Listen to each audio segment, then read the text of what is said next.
এই শুভেন্দু অধিকারী কি বলেছিল যে আমাদের ক্ষমতায় আনুন, আমরা 450 টাকা করে গ্যাস দেব, গ্যাস আমাদের ক্ষমতায় আনুন, আমরা 200 ইউনিট পর্যন্ত বিদ্যুৎ ফ্রি দেব, আমাদের ক্ষমতায় আনুন, আমরা মহিলাদের বিনা পয়সায় বাসে ওঠার ব্যবস্থা করে দেব, আমাদের ক্ষমতায় আনুন, 3000 টাকা করে অন্নপূর্ণা ভান্ডারে আপনাদের সমস্ত অ্যাকাউন্টে যারা লক্ষ্মী ভান্ডার পাচ্ছেন তাদের অ্যাকাউন্টে আমরা 3000 টাকা করে ঢুকিয়ে দেব, আমাদের ক্ষমতায় আনুন, যারা ধর্ষণ করছে। আমি বিরোধী দলনেতা হিসেবে শুভেন্দু অধিকারী বলছি, মালদার মিটিংয়ে উনি বলছেন আমরা ক্ষমতায় আসলে ধর্ষণ বলে শব্দটা থাকবে না, ধর্ষককে সকালে ধরবো, কোর্টে পাঠাবো না, বিকালে খরচ করব। এ তো তৃণমূলের থেকেও বুলেট ট্রেনের মতো গতিতে এই 3.5 মাসে প্রায় 80টা আমার মা বোন তারা ধর্ষিত হচ্ছে, গণধর্ষিত হচ্ছে, ধর্ষিত হয়ে খুন হয়েছে।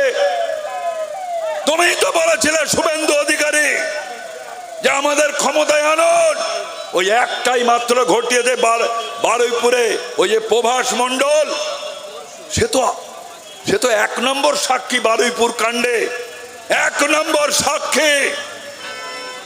এনকাউন্টার করে তাকে মেরে দিল। ওই তো প্রভাস মণ্ডলই তো দেখিয়েছে কারা কারা করেছে, তাদের নাম বলেছে, তারে কোথায় কোন ডোবায় তাকে ডুবিয়ে দিয়ে মেরেছে, তাকে জীবিত ছিল তাকে ডোবায় ডুবিয়ে দেওয়া হচ্ছে, এই প্রভাস মণ্ডলই বলেছে। তাকে এনকাউন্টার করে মেরে দেওয়া হলো রাতের অন্ধকারে। হ্যাঁ, এনকাউন্টার হতে পারে, ঘটনা রিকনস্ট্রাকশন করতে হবে, পুনর্নির্মাণ করতে হবে। প্রভাস মণ্ডলকে নিয়ে যাওয়া হলো। নিয়ম হচ্ছে যে ঘটনার যদি পুনর্নির্মাণ অর্থাৎ ইংরেজিতে রিকনস্ট্রাকশন করতে হয় তাহলে আদালতের পারমিশন লাগবে, আদালতের পারমিশন। তারপরে হচ্ছে দিনের বেলা করতে হবে, 2 জন সাক্ষী রাখতে হবে, আসামির হাতে হ্যান্ডকাফ থাকবে, তার কোমরে দড়ি থাকবে, অডিও ভিডিও হবে। হয়েছে রাত 2টোর সময় নিয়ে গিয়ে প্রভাস মণ্ডল ওই একটাইকে খরচ করে দিল। বাকি কি হলো? আর ওই যে লায়েক আলী, ওখানকার হিন্দু মুসলমান সবাই মিলে বারুইপুরের ঘটনায় হাজার হাজার মানুষ রাস্তায় নামলো, আর শুভেন্দু অধিকারীরা বলল জিহাদিরাই কাণ্ড ঘটিয়েছে। যে খুন হলো তার নামে ওই পায়ারে রয়েছে, তাকে 25 লক্ষ টাকা পুরস্কৃত করলো, বাড়ির একজনকে চাকরি দিল। প্রভাস মণ্ডলকে তুমি খুন করিয়ে দিলে, এনকাউন্টার করে দিলে, কোর্টে কেস চলছে, আমরা করেছি। হোয়াট ইজ হোয়াট জানতে হবে। কেন প্রভাস মণ্ডল? কারণ সেই প্রধান সাক্ষী সমস্ত নামগুলো একটার পর একটা বিজেপির নেতাদের নাম বলছিল, তাই প্রভাস মণ্ডলকে খুন করে দিতে হবে। মামলা দিয়েছে, প্রায় ওরা বলে 300 শ্রমিক খুন, ওদের কর্মী খুন হয়েছে, ওদের ঘর বাড়ি ভেঙেছে, তৃণমূলের অত্যাচার করেছে। যেমন আমাদের 80,000 নেতা কর্মীকে মমতা ব্যানার্জি পুলিশকে লেলিয়ে দিয়ে মিথ্যা মামলা দিয়েছে, মিথ্যা মামলা দিয়েছে। আমাদের 100-র উপরে কর্মী খুন হয়েছে, কিন্তু যারা বিজেপিকে ভালোবেসে ভোট দিল, আজকে দেখা গেল যে তৃণমূল আর বিজেপি বলে কিছু বোঝা যাচ্ছে না। শওকত মোল্লা জেলে, হ্যাঁ শওকত মোল্লা জেলে, সুজিত বসু জেলে, উদয়ন গুহ জেলে, আর রতিন ঘোষ সহ এই কাকলি ঘোষদস্যুরা সব শুভেন্দুদের কোলে। তো দরকার কি? মমতা ব্যানার্জি আর একে নিয়ে নিলে তো সব হয়ে যেত। এখন বিজেপি যারা আদি বিজেপি তারা বলছে যে এই জন্য কি আমরা বিজেপিকে ভোট দিয়েছিলাম ভালোবেসে। বিজেপির মানুষদের কৈফিয়ত দিতে হচ্ছে নেতাদের। আজ একাকার হয়ে গেল। কি বলেছিল তিনি? যে প্রতিশ্রুতিগুলো দিয়েছিলেন যে আমরা যদি সরকারে আসি তাহলে আমি এই করব, আর আজকের রাজ্যের যে মুখ্যমন্ত্রী, তিনি বিরোধী দলনেতা ছিলেন, তিনি বহু প্রতিশ্রুতি দিয়েছেন নির্বাচনের আগে যে আমাদের সরকারে আনুন, আমরা এই কাজ করব। আর যারা 15 বছর ধরে এখানে ক্ষমতায় ছিল, যারা পশ্চিমবঙ্গকে ধ্বংস করে দিয়েছে, পশ্চিম বাংলার শিক্ষা স্বাস্থ্য থেকে শুরু করে পশ্চিম বাংলার প্রতিটি গ্রামে তোলাবাজ তৈরি করে গেছে। চোর, চিটিংবাজ, ধাপ্পাবাজ, কাটমানিখোর, দুর্নীতিগ্রস্ত পুরো যুব সমাজটাকে ধ্বংস করে দিয়েছে। সুতরাং তৃণমূল কংগ্রেস সম্পর্কে বলে আর কোনো লাভ নেই। তৃণমূল সম্পর্কে যত কম কথা বলাই ভালো, কারণ আমার থেকেও আপনাদের অভিজ্ঞতা কম নেই। আজ থেকে 4 মাস আগে এই লাল ঝান্ডার আহ্বানে যদি মিটিং ডাকা হতো, তাহলে 50টা চেয়ার পাততেও আমরা ভয় করতাম, কারণ সেই চেয়ারে যদি এসে বসে তাহলে যতটুকু সুযোগ সুবিধা পাওয়ার তার সুযোগ থাকবে সেটাও বন্ধ হয়ে যাবে। আজকের চেহারাটা কি? এই অল্প সময়ের মধ্যেই আজকে হাজার হাজার লোক আমাদের ডাকে বা আপনারা যেভাবেই শুনে আপনারা জমায়েত হচ্ছেন। লাল ঝান্ডাকে মানুষ আঁকড়ে ধরছে। 34 বছরের পরীক্ষিত ঝান্ডা, লাল ঝান্ডা, লাল ঝান্ডা, লাল ঝান্ডা মানুষকে গলিয়ে দেওয়ার চেষ্টা হয়েছিল 2011 সালের আগে। বলেছিল হয় এবার, না হলে নেবার। আবার স্লোগান তুললো, আপনি ডাল ভাত খাচ্ছেন, মাছ ভাত খাচ্ছেন, আপনার পোলাও ভাত খেতে ইচ্ছা হয় না, আমাদের আনুন, পোলাও ভাত খাওয়াবো। আমরা বলেছিলাম যে মমতা ব্যানার্জির সরকার যদি প্রতিষ্ঠিত হয়, আপনাদের পটাশিয়াম সায়োনাইড খাওয়াবে। আপনারা সে কথা বিশ্বাস করেননি, পরিবর্তন করলেন। এবং এই পরিবর্তনের পিছনে একদম সাম্রাজ্যবাদী হাত, আমেরিকা সহ।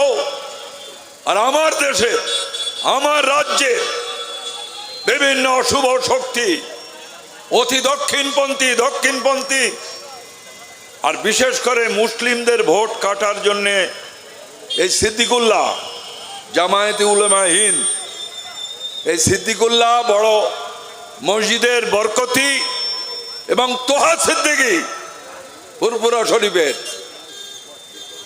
একভাবে মুসলমানদের খেপাতে লাগলো যে সরকারকে সরাতে হবে। 34 বছরে তিল তিল করে গড়ে তোলা পশ্চিম বাংলার স্কুল থেকে শুরু করে শিক্ষা, স্বাস্থ্য একটা সীমাবদ্ধ ক্ষমতার মধ্যে দাঁড়িয়ে নানানভাবে কেন্দ্রীয় সরকার বাধা দিয়েছে, উন্নয়নের টাকা দেয়নি, তবুও কাজ করে চলেছে। পঞ্চায়েতি ব্যবস্থা, পঞ্চায়েতের মধ্য দিয়ে মানুষের মতামতকে গ্রহণযোগ্যতার মধ্যে এনে বাজেটের অর্ধেক টাকা তাদের হাতে তুলে দেওয়া হচ্ছে। পঞ্চায়েত আইন হয়েছে, 12 লক্ষ একর জমি 30 লক্ষ ভূমিহীন ক্ষেত মজুরদের মধ্যে বিলি বন্টন করা হয়েছে। 14 লক্ষ একর জমি বর্গা রেকর্ড করা হয়েছে। এগ্রিকালচার ডিপার্টমেন্টকে দিয়ে উন্নত মানের সার, বীজ দেওয়া হয়েছে। 1 ফাটলি জমিকে 3 ফাটলি করা হচ্ছে। বিদ্যুতের ব্যবস্থা করা হচ্ছে, মাঠে মাঠে বিদ্যুৎ, স্যালো টিউবওয়েল, ডিপ টিউবওয়েল, সমবায়ের মাধ্যমে ঋণ। পশ্চিম বাংলার রাস্তাঘাট সহ যে বছরে 3 মাস কাজ পেত, সারা বছরই কাজ পেতে লাগলো ক্ষেত মজুর। ধান উৎপাদনে 1 নম্বর, সবজি চাষে 2 নম্বর, মৎস্য চাষে 1 নম্বর। পাড়ায় পাড়ায় primary school, high school, college. যে প্রাইমারি স্কুলের মাস্টার মশাই যারা সমাজ গড়ার কারিগর, 150 টাকা বেতন, হাজার হাজার টাকা বেতন। আজকে যে পুলিশ দলদাসে পরিণত হয়েছিল, আজও আজও দলদাসে পরিণত হয়েছে। সেদিন তৃণমূলের, আজকে বিজেপি দলদাসে পরিণত হয়েছে। তাদেরও হাজার হাজার টাকা বেতন। শান্তি শৃঙ্খলা, 1992 সালের বাবরি মসজিদ ধ্বংস, গোটা দেশ জুড়ে ধ্বংস হচ্ছে। তখন কংগ্রেসের নরসিমা রাও প্রধানমন্ত্রী ঘরে ঘুমিয়ে রইলেন। জ্যোতি বসু বললেন ওরা বাবরি মসজিদ ভাঙবে, 500 বছরের পুরনো সৌধ। কল্যাণ সিং এর সরকারকে আমরা ভেঙে দিতে বললাম, রাষ্ট্রপতি শাসন জারি করার কথা বলা হলো। জ্যোতি বসু বলল না, ওরা পুজো করবে। ধ্বংস হয়ে গেল 1992 সালের বাবরি মসজিদ। গোটা দেশ জুড়ে দাঙ্গা হচ্ছে। 1984 সালে ইন্দিরা গান্ধী হত্যা, এক দিল্লিতে শুধু 3000 খুন হয়েছে শিখ। 2002 সালে গোধরা কাণ্ড, গোটা ভারতবর্ষ জুড়ে দাঙ্গা। এই আজকে যিনি প্রধানমন্ত্রী, তিনি গুজরাটের মুখ্যমন্ত্রী ছিলেন। তিনি আবার জিতে আসার পরে গোড়ে ফুলের মালা দিয়ে এই মমতা ব্যানার্জি তাকে সম্বর্ধনা জানিয়েছিলেন, ভুলে যাবেন? এই মমতা ব্যানার্জি প্রাক্তন মুখ্যমন্ত্রী। 1984 সালের ইন্দিরা গান্ধী হত্যা, 2002 সালে গোধরা কাণ্ড, 1992 সালে বাবরি মসজিদ ধ্বংস। কংগ্রেসের অনেক দোষ আছে, কিন্তু কংগ্রেস সাম্প্রদায়িক দল নয়। 1986 সালে ওখানে নামাজ পড়া হতো, বাবরি মসজিদে তালা লাগিয়ে দিল রাজীব গান্ধী। আপনারা জানেন, রাজীব গান্ধী তালা লাগিয়ে দিল। গোটা ভারতবর্ষে 3টে ঘটনায় যখন বিভিন্ন মানুষ খুন হচ্ছে, নিরীহ মানুষ, আগুন জ্বলছে। এক, গুজরাটে 2002 সালে 3000-এর উপরে সংখ্যালঘু মুসলমান খুন হয়েছে। এহসান জাফরি, কংগ্রেসের প্রাক্তন সাংসদ, থানায় ফোন করছে, বলছে পাকিস্তানে ফোন করো। এটা গুজরাট। মুসলিম ভোটার লিস্ট দেখে দেখে কোটি কোটি টাকা, হাজার হাজার কোটি টাকা লুট করেছে। কিন্তু পশ্চিম বাংলায় বামফ্রন্ট সরকার, জ্যোতি বসু প্রত্যেক ঘটনায় পুলিশ প্রশাসনকে বলেছে কোন রং দেখার দরকার নেই। দাঙ্গাবাজের কি রং, কোন রাজনৈতিক দলের লোক দেখার দরকার নেই। দাঙ্গাবাজদের একটাই কাজ করতে হবে, তাদের পায়ে গুলি না, কোমরে গুলি না, দেখা মাত্র মাথায় গুলি করতে হবে। 3টে ঘটনায় একটাও পশ্চিম বাংলায় দাঙ্গা বাঁধাতে পারেনি দাঙ্গাবাজেরা। আজকে বিলীন হয়ে গেল তৃণমূল কংগ্রেস। আপনাদের এখানে অনেক জনসভায় আমি বলেছিলাম নির্বাচনের আগে যে তৃণমূল কংগ্রেসের সরকার 2026 সালে হবে না। কিন্তু বিশ্বাস করুন, একবারও ভাবতে পারেনি, বরফ গলতে দেরি হয়, তৃণমূল দলটা ভেঙে চুরমার হয়ে গেল। কিন্তু মমতা ব্যানার্জি অ্যারেস্ট হবে না, অভিষেক ব্যানার্জি হবে না, কারণ মোহন ভাগবত এদের তৈরি করেছে। হিন্দু সম্প্রদায়ের মানুষের কাছে সব থেকে তাদের যে পুজো হয়, দুর্গা পুজো সব থেকে প্রিয় পূজা। পঞ্চমী থেকে ধরা হয়, পঞ্চমী, ষষ্ঠী, সপ্তমী, অষ্টমী, নবমী, দশমী। হিন্দু সম্প্রদায়ের মানুষ চোখের জলে দুর্গা মাতাকে বিসর্জন দেয়। এই মমতা ব্যানার্জিকে বলেছিল সাক্ষাৎ দুর্গা এই মোহন ভাগবতরা, আর মমতা ব্যানার্জি বলেছিল যে আরএসএস দেশপ্রেমিক। আমি আগে জানতাম না। আপনাকে মুখ্যমন্ত্রী দেখতে চাই। জ্যোতি বসু একটা কথা বলতেন, মানুষ ভুলে যায়, কিন্তু মানুষকে বারে বারে স্মরণ করিয়ে দিতে হবে অতীতটাকে। এই মমতা ব্যানার্জি, জ্যোতি বসু বলেছিল মমতা ব্যানার্জির সব থেকে বড় অপরাধ হচ্ছে ও খাল কেটে কুমির এনেছে, আরএসএস কে এখানে জায়গা করে দিয়েছে। বছরে একবার দুর্গাপুজো হয়, বিসর্জন হয়, কিন্তু মমতা ব্যানার্জি দুর্গাকে বিসর্জন দিতে মোহন ভাগবত আরএসএস কে 15 বছর সময় লাগলো। 15 বছর সময় লাগলো। আর এই 15 বছরে মানুষ কিন্তু ভালোবেসে তৃণমূলকে, বিজেপিকে ভোট দেয়নি। আমরা পর্যালোচনা করেছি, একটা অংশের মানুষ 15 বছরে অত্যাচার, অনাচার, গণতন্ত্রকে ধ্বংস করে দিয়েছে। গলা টিপে দুর্নীতি, কাটমানি, জচ্চুরি, তোলাবাজি, চাকরি বিক্রি, বালি পাথর সমস্ত কিছু দুর্নীতি করেছে। একে সরাতে হবে। আর একটা মানুষ ধর্মীয় মেরুকরণ হয়ে গেছে। আর আজকে যারা আপনারা হাজার হাজার মানুষ এখানে বসে আছেন, আপনাদের কোনো দোষ নেই।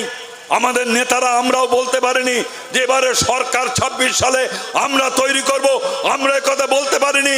বরঞ্চ মানুষ আমাদের উপরে কনফিডেন্স না রেখে তারা কিন্তু ভোট দিয়েছে বিজেপিকে ভালোবেসে ভোট দেয়নি। আমি তৃণমূল সম্পর্কে আর কিছুই বলবো না, একটা কথাও। এদের ধরবে না, মমতা ব্যানার্জিকে ধরবে না, অভিষেককে ধরবে না। যারা জিতেছে তারা শুভেন্দুর কোলে, এই বেলেঘাটা অঞ্চলে, কার্তিকপুর অঞ্চলে এখানে হাজার হাজার ভোট দিয়েছে বিজেপিকে। এখানে না জিতলেও এই যে মানুষগুলো, তারা তৃণমূলের অত্যাচার, অবিচার এবং শুভেন্দু অধিকারের নামেও মিথ্যা